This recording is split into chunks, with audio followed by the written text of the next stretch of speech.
শক্তির মহড়া চলছে, শক্তির মহড়া চলছে উত্তরপ্রদেশে। রাস্তায় নামবে রাফাল থেকে শুরু করে জাগুয়ার থেকে শুরু করে মিগ। নীলাঞ্জনা, একদমই একের পর এক যুদ্ধ বিমান রাস্তায় নামছে। বায়ুসেনার শক্তি প্রদর্শন ভারতের।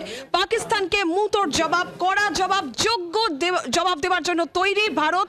শাহজাহানপুরে সেখানে আমরা দেখলাম air strip landing, night landing, air strip এবং একের পর এক রাস্তায় জাগুয়ার, মিরাজ, রাফালের মতন যুদ্ধ বিমান। কতটা প্রস্তুত ভারতীয় বায়ুসেনা সেই ছবি আজকে দেখতে পাওয়া গেল। বায়ুসেনার শক্তি প্রদর্শন, আপনারা সেই মুহূর্তের ছবি দেখছেন।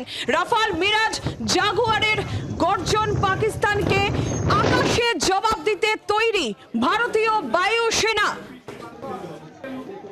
রাস্তায় নামছে একের পর এক যুদ্ধ বিমান। যুদ্ধের আবহে নজর কাড়া এই ছবি সামনে আসছে। কোন রকম ভাবেই পাকিস্তানকে রেয়াত নয়, পাকিস্তানকে আকাশে জবাব দিতে তৈরি বায়ুসেনা। MiG-21 का इंतजार हो रहा है। बस कुछ ही देर में MiG-21 यहाँ से हमारे ठीक सामने से गुजरने वाला है, जो यहाँ पे रनवे को टच करेगा, उसके बाद उड़ेगा। आपको बता दें तो अभी तक सुपर हर्कुलिस और N-32 दो फाइटर जेट यहाँ से जा चुके हैं। बस इंतजार है MiG-21 का और लोग यहाँ पर MiG-21 का इंतजार कर रहे हैं काफ़ी देर से। तमाम लोग यहाँ पर इकट्ठा हैं, स्कूल के बच्चे एकत्रित हैं, यहाँ के लोकल एकत्रित हैं और अलग तरह से यहाँ पे अरेंजमेंट भी किया गया है। सबके लिए अलग अलग हैंगर बनाया गया है और देखिए किसी को भी रनवे की तरफ जाने की कोई परमिशन नहीं है। इस वजह से देखिए आपको मैं दिखाऊं तो बस कुछ ही देर में MiG-21 हमारे ठीक सामने से आने वाला है। बरेली एयर स्टेशन से वो निकलेगा और हमारे ठीक सामने जो रनवे है उस पर से टच करते हुए वापस जाएगा। और देखिए आपको एक और ख़ास बात बताऊँ तो ये जो रनवे है यहाँ से चीन का जो बॉर्डर है वो 20 मिनट का है। मतलब 20 मिनट में फाइटर प्लेन चीन जाएंगे और वापस भी आ जाएंगे। तो ऐसे में ये दुश्मन देशों के लिए काफी डराने वाली तस्वीरें हैं। এই মুহূর্তে আপনারা যে ছবি দেখতে পাচ্ছেন একেবারে রণসজ্জা ভারতীয় সেনার बढ़ चुका है। একেবারে সরাসরি সেই ছবি আপনাদের সামনে আমরা তুলে ধরছি, যেখানে একের পর এক ভারতীয় যুদ্ধ বিমান, অত্যাধুনিক যুদ্ধ বিমান, তারা এই গঙ্গা এক্সপ্রেসওয়েতে অবতরণ করছে এবং ভারতের যে শক্তি প্রদর্শন, সেই বায়ুসেনার শক্তি প্রদর্শনের ছবি এই মুহূর্তে আপনারা দেখছেন। শক্তির মহড়া চলছে এই মুহূর্তে ভারতীয় সেনার। ইন্ডিয়ান এয়ারফোর্স সর্বতভাবে তৈরি আর সেই বার্তাই এখন পাকিস্তানের উদ্দেশ্যে পৌঁছে যাচ্ছে, পাকিস্তানের দিকে পৌঁছে যাচ্ছে। আপনারা জানেন পেহেলগাঁও পরবর্তী পরিস্থিতিতে প্রধানমন্ত্রী তিনি 3 সেনাবাহিনীকেই একেবারে ফ্রি হ্যান্ড দিয়েছেন আর তারপরেই এই ছবি সামনে এলো।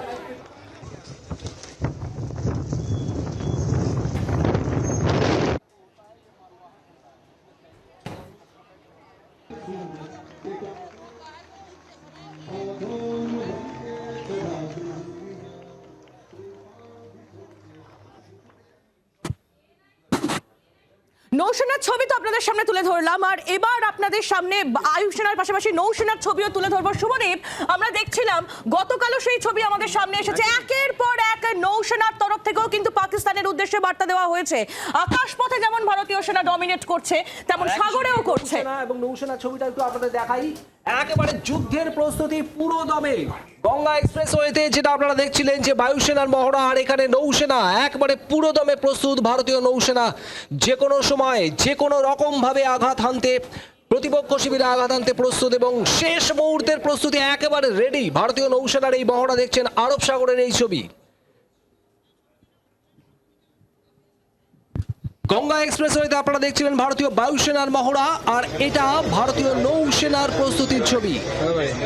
সব রকম ভাবে প্রস্তুত ভারতের 3 সেনার বিভাগই। ভারতীয় নৌসেনার শক্তি প্রদর্শনের ছবি আরব সাগরে।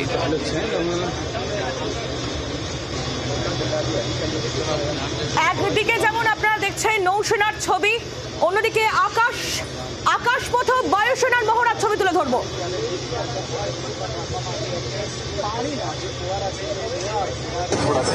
ये जहाज भारतीय नौसेना का डिस्ट्रॉयर श्रृंखला में आता है, जिसका जो मल्टी मिशन के लिए होता है, चाहे जो हमारा टारगेट हो, चाहे पनडुब्बी हो या दुश्मन का जहाज हो या दुश्मन का एयरक्राफ्ट हो, उन सबको ये इसमें इतनी क्षमता है कि उन सबको टारगेट कर सकता है, प्लस हेलीकॉप्टर्स कैरी करता है। तो बॉर्डर पे तनाव है और सूरत में सेलिब्रेशन है, क्या मैसेज है इससे? आई थिंक आज बात करने का मौका है सिर्फ कि INS सूरत जहाज में आया है, सूरत एट सूरत।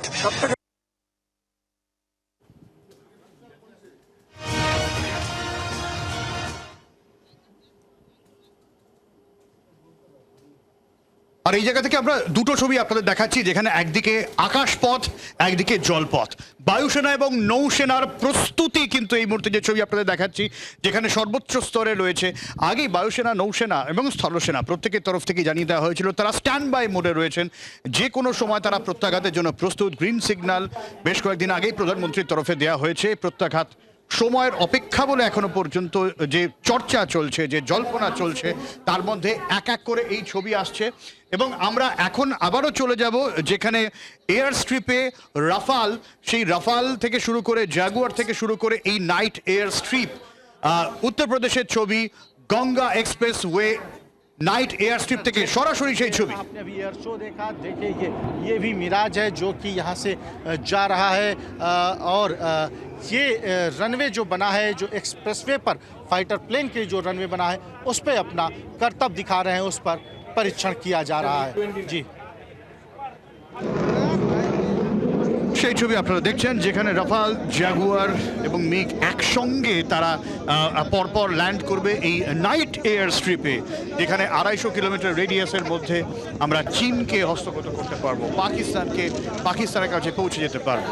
যুদ্ধের সময় এই ধরনের এয়ার স্ট্রিপ যথেষ্ট কার্যকর বলে মনে করা হয়। ইতিমধ্যেই যমুনা এক্সপ্রেস ওয়েতে পরীক্ষামূলকভাবে এই এয়ার স্ট্রিপ ব্যবহার করা হয়েছে। নতুন করে পিরু গ্রাম, সেই পিরু গ্রামের কাছে এই এয়ার স্ট্রিপ আজকেই উদ্বোধন হলো। সেখানে উত্তরপ্রদেশের মুখ্যমন্ত্রী যোগী আদিত্যনাথ থেকে শুরু করে অন্যান্যরা রয়েছে। এয়ার স্ট্রিপ দীর্ঘদিন ধরেই প্রস্তুতি নেওয়া হয়েছে, আজকে তার আনুষ্ঠানিক উদ্বোধন। দিন হোক বা রাত, যে কোনো সময় এখানে যুদ্ধবিমান ওঠানামা করতে পারবে, সেই জায়গা থেকে এই ধরনের এয়ার স্ট্রিপ তৈরি করে রাখা হয়েছে এবং আজকে তার আনুষ্ঠানিক উদ্বোধন। বাংলার আওয়াজ, বাঙালির আবেগ, জি 24 ঘন্টা।